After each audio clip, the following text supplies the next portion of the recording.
The arena erupted, the crowd was on their feet, and the boxing world was split right down the middle, because what we just witnessed between Joseph Parker and Fabio Wardley wasn't just a fight, it was a statement, a chapter, a shift in the heavyweight landscape, with both men chasing that golden ticket, a future shot at Alexander Usyk. This wasn't just about winning, this was about proving who belonged at the elite table. Such a great fight, wasn't it? You know, I mean, the first round, he caught him with a good shot, and his gum shield come out. I think that saved him, to be quite honest, but he got over it.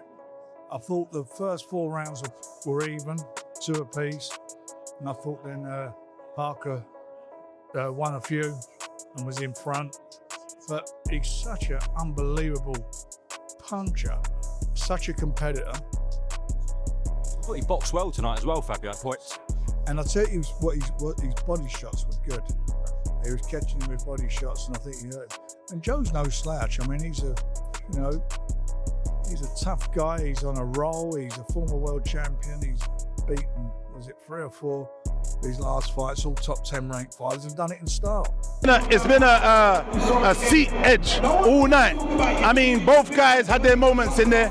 It was ebb and flow, and you know what it is, I was like, Fabio hit him with some good shots. Fabio needs to do a bit more. But Fabio's always, he's like the Deontay Wilder of the UK, man. He always has that equal there down the stretch. I mean, I think Parker blew his tank in that round before, where he literally let it out, and then kind of that was his, it wasn't what the goose cooked for him. But I mean, look, Fabio, credit to him. He's made his own script, he's made his own rules, like I said back there to that guy. He showed that coming from white collar, it doesn't mean anything. Look, he's coming, he's destroying all these guys who have great pedigrees, world level. He's actually got to this world level. We wasn't sure Heavy was here. Look now he's fighting Usyk next. I didn't expect this puncher to get it done, and certainly not the way he got it done tonight. I thought I had him 4 rounds behind. And what I notice about him, when he gets caught, and he got caught with some good shots, and he's in with a good fighter who's on a good roll, ex-world champion, and probably in the form of his life, is how he recomposes himself. He gets himself back again, and it's his words, not my words. It only takes a second of a fight. That was the mantra all the way. That's what I kept saying, and that's what it is. He's such a dangerous fucker. I mean, he catches you. Him with David Adelaide trying to break my clavicle here. This was incredible. I mean, what did you see? Good fight from both fighters. I don't think the stock goes down for any of them fighters. Parker's still up there. I think he done a good job there, but I think he should have taken a knee. Just to slow Wardley down, taking the knee. But if he did what he had to do, Wardley's got a lot of grit. A lot of people don't see that. Good grit, good heart he showed there today. He showed a good chin as well. He came back and he delivered. Did you think that Wardley was going to be able to pull that out? By the 9th round, did you think he was going to be able to? I didn't. I said it's going to go late, but I thought it would be Parker to do it late. Wardley showed it. What was the difference tonight? Wardley just had heart. He came back, the perseverance. You know, he bit down on his gum shield when he needed to, and he made it happen. Heavyweight boxing is alive and well. Can't wait to see you in the ring next time. I know that's got to get you hyped up. Radio Raheem with David Adelaide. Yeah, look, I don't know. It's a crazy one. I don't know if it's all properly sunk in just yet. It's all kind of hit home. I don't think it has. I think it's going to take a few days. It's going to take a little while for it all to come together for me. But yeah, look, buzzing with the win, buzzing with what comes after as well. What did you make of the stoppage when it came? I think it could have come a bit earlier. I think if the ref was paying attention from the first time I hurt him in the second round, knowing that he was hurt and just shipping punches and just taking them, wasn't really defending, wasn't giving back. I think if you put those 2 moments kind of side by side, I think the ref... Heading into the fight, the hype was real. Though Joseph Parker and Fabio Wardley were vying for the same dream, a chance to challenge Alexander Usyk on the biggest stage the sport had to offer. And the stakes were massive. A win meant legitimacy. A win meant money. A win meant a voice in the heavyweight conversation. Johnny Nelson had summed it up perfectly. He said that this was the fight where Parker had to give everything to remind the world he belonged at that championship level. And he didn't stop there, he also stressed that Wardley had just as much to prove. If Fabio didn't bring his absolute best, the world would see very clearly whether he was ready for the elite level or not. I think it's a great fight between the 2 of them. I think for Joseph Parker, I think Joseph Parker just has to be him. This is more the question about Fabio Wardley. Is Fabio Wardley on the rise? Is he going to really make a massive dent or a difference? And this is opportunity to show if he can or not. Do you think either are big enough names to lure Usyk in for his last fight? Yeah. Yeah, I do. I think Joseph Parker was probably the one that's more inclined to. But you've got to remember, I think Usyk's in a position now where it's about money. So it's who bigs the biggest purse. It's not about the next. Who's bigging the biggest purse? And which fight is out there in the world of heavyweight boxing is going to bring the big bucks in. That's the problem. And that was the theme surrounding this entire build-up. Pressure, expectation, and high stakes. George Groves, meanwhile, had been one of the most intriguing voices in the discussion. He said that Fabio Wardley had shown enough through his recent performances to be considered a real threat, but his analysis came with a question. Could Wardley maintain that same dominance against someone as seasoned as Joseph Parker? Groves leaned slightly toward Wardley, believing Fabio had the potential to cause serious problems and possibly even upset the established order. Let's talk about Joe Parker and Fabio Wardley fight coming up in October the 25th. Fabio Wardley, what does he need to do to win? He can't rely on his normal tactics in this fight, can he? I don't know, he's got that never say quit attitude, and fighters will be fearful of that within him. The Honey fight, he was getting beat and he caught him, done the job, and I think he probably realises that, you know, he's doing well, he's done really well for himself. Fabio Wardley maybe boxed at a higher level than he ever thought he could. This is another step up, I think, against Joseph Parker. Then there was Derek Chisora, who did not come quietly. Chisora had gone on record not once, but repeatedly, claiming with full conviction that Fabio Wardley would knock out Joseph Parker. He didn't offer deep tactical breakdowns, he didn't need to. He said it was a gut feeling, the kind of instinct fighters get when they have lived inside the ring long enough to recognize something coming. He compared it to having the winning lottery numbers, when you know, you just know. Fuck that, man. I'm going Fabio. First 3 rounds, I'm gonna knock him out. Listen, I would love nothing more than Fabio.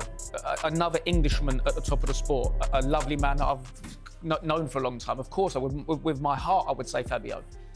But I don't understand with the head how you say Fab. Just because you believe he'll catch Joe.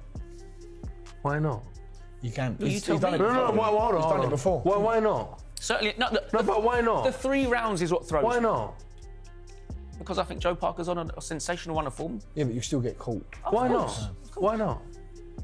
Why not anything? You can say why not anything. I'm asking you to make a prediction. When you play the lottery and it's about 400, it's a jackpot of $1 billion. And he doubled down on it. Over and over again for Chisora, Fabio's hunger, aggression, and raw power were going to be the difference. My prediction for the Joseph Parker and Fabio Wardley.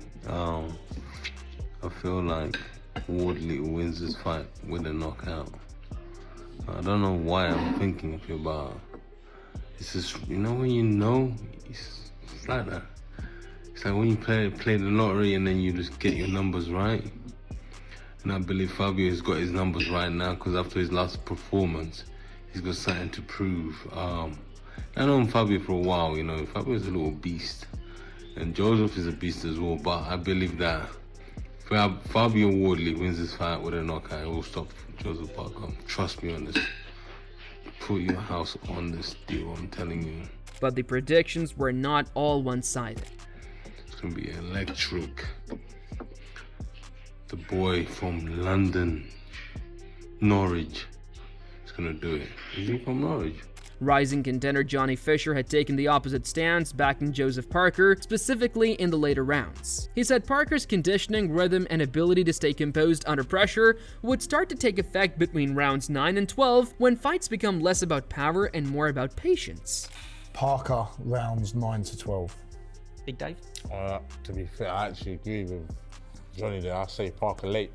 I know what you agree with. I think he's going to tee him up. I think he's going to tee up on him and get the stoppage. David Adelia had echoed the same view. He believed Wardley had made impressive improvements, no one denied that. But he questioned whether it would be enough against Parker's experience and timing. If Parker managed to slow the fight down and drag Wardley deep into the championship rounds, Adelia believed the momentum would swing in a big way. But, I have to say a but. I think if Parker isn't on ball and he makes a few mistakes bro, you're early. sitting on the fence, bro. There's pick, bro. There's pick. There's no bar. Then came the voice that demanded attention more than any other, Lawrence Okolie. Because unlike most analysts, he had shared the ring with both men. Okolie predicted an explosive fight, one that would tell fans far more about Fabio Wardley's readiness than any of his previous matches ever had. He pointed out Wardley's greatest weapon, those sudden explosive bursts that could change a fight instantly. He reminded fans of the knockdowns against Frazer Clark in their first fight and the stoppage against Justice Hooney in the rematch. I believe Wardley's going to win. I believe Wardley is going to be a bit sharper, especially in the early rounds. And if he can clip, I know Parker's an ex-world champion and he's been in there with some of the best fighters, but I think he's not had a lot of rounds lately. He had 1 round against, or 2 rounds against Okolie, and before that I think his last fight was maybe Wilder. So he's, in the last 2 or 3 years, he's only had maybe, I don't know how many rounds, so I think that... But Okolie didn't see this as a one-punch knockout kind of fight. He said that Joseph Parker's experience and composure made him too intelligent to get caught cold early. The real question, Okolie said, was whether Fabio could create consistent openings round after round. With Wardley, he's been on a good run. I think his sharpness will be able to get to Parker, and I think he'll hurt him in the middle rounds and end by stoppage. But if he doesn't, and the fight goes on later, I think Parker's experience is going to really show. And that was exactly where Parker excelled, against fighters who relied more on aggression than technique. Then we had Frazer Clark, a man who had faced Wardley twice, adding even more complexity to the predictions. He didn't pick a clear winner. Clark said the fight would be edge of your seat unpredictable. It's a fight though. It just it's going to have everyone, just on the edge of their seat. I can already see it. What we're going for. Will Fabio be losing the fight again and come back, or is Joseph Parker too cute, too experienced, and know too much? You're on the edge of the seat kind of decision. He said Parker might control the early rounds with precision, but Wardley had that ability to rally late and land the one punch that changed everything. That uncertainty is what Clark believed would make the fight special. Well, you don't need me to tell you nothing more than he can punch very hard. You only have to ask my face. Yeah, he can really bang, and he's gritty. He's tough and he's gritty. That's definitely his strengths. But then again, so is Joseph Park, very, very, very tough, very durable. Guido Vianello, however, had no hesitation in his prediction. He had trained with both, he had sparred both, and in his view, Joseph Parker was simply on another level. He said Parker was one of the top 3 heavyweights in the world, right behind Usyk and Moses Atuma. He praised Parker's timing, power, and calmness. So Parker is a top guy. He deserves a title fight. He deserves the world title fight. So I'm with Parker team. He will win, and then I hope to see him versus Usyk. Tony Bellew also leaned toward Parker, though in typical Bellew fashion, he didn't sugarcoat anything. He said Wardley's knockout power was always a threat, but experience mattered, and Parker had years of it at the highest level. It's smart play by Frank Warden and his team to stick Fabio Wardley in, because I come with the champion, I leave with the champion. That's true, yeah. And it's a Don King mentality kind of way. Yeah. It's smart, it's a clever play. If I was managing Fabio Wardley, I don't think he's ready for that fight. Come too soon for him, yeah. I think the Justice Hooney fight showed that. He just needs a few more rounds against a bit better quality opposition. Once again, he falls into that bracket where Moses is. And Andy Ruiz fights there. Maybe even a Jermaine Franklin fight makes more sense for Fabio Wardley than it does Moses Atuma. Maybe a fight against a Philip Haig, which you've got to remember, Fabio Wardley comes from a white-collar background. Tim Bradley took it a step further, predicting that Parker would win by knockout inside 4 rounds. Bradley highlighted specific flaws, Wardley dropping his jab on the return, leaning too heavily on the back foot, openings that a sharp puncher like Parker could exploit in an instant. With very little amateur experience. Which showed in this last fight, to be fair. And it does, because Justice Hooney is boxing him. And he's outboxing him thoroughly. He's winning most rounds. But then, like I said before, he has that equaliser. Fabio can really punch. And the fact that Fabio is still in there, throwing punches and believing in himself, That's what makes him dangerous. So he will have a puncher's chance against Joseph Parker, but I think Joseph Parker would know too much at this stage in his career. And I think he's been massively revitalised under the tutelage of Andy Lee. Yeah, fair play. I do rate Andy Lee as one of the best young coaches in the world, if not the best young coach. Jai Opetaia echoed the sentiment, praising Parker's fast hands and technical precision. Well, that's a cracker fight, you know, but obviously I'm backing Parker. I believe Parker's boxes well, he fights well, he's smart, he's got good hand speed for a heavyweight. I believe he wins. And then there was Dan Rafael, who pointed to one detail many fans overlooked: the chin. He said Parker had proven durability against some of the biggest punchers in the division, and that Wardley hadn't been tested in the same way yet. For one, I think Joseph Parker has a good chin. He's shown that through his entire career. I think only, if I'm not mistaken, has he been stopped once, maybe?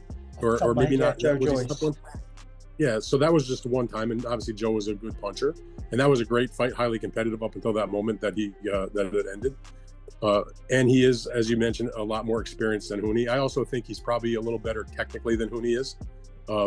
Joe's been on that big stage before. Huni, was a good young fighter, but had never been at that level before, just in terms of the big stadium crowd and all the things that were going on with that fight. Joseph Parker has fought, in front of 80,000 people against Anthony Joshua. He's been in some of the, the biggest fights in the division throughout his career, fought against top names, time and again. And Hamza Shiraz wrapped the conversation by saying Parker was more motivated than ever, that this fight played perfectly to his strengths. Without sounding disrespectful to Fabio, it's a good fight for Joe. I believe, anyway. I believe it's a good fight for Joe. It's dangerous because they're heavyweights. Anything goes. But I feel like Joe's too experienced, too smart, too sharp. And yeah, he'll be chomping at the bit. No matter which side you were on coming into this fight, one thing is clear: the heavyweight division just got a whole lot more interesting. The questions that were asked before the bell, they've been answered. And the road to Alexander Usyk just got another contender stepping forward with conviction. But now we want your voice in this. Who impressed you more, and did this fight change your opinion on either man? Drop your thoughts in the comments, we read every single one of them. If you enjoyed the breakdown, the build-up, and the full fight narrative, make sure you hit the subscribe button and join the Ring Rivalry family, where boxing lives, breeds, and never sleeps.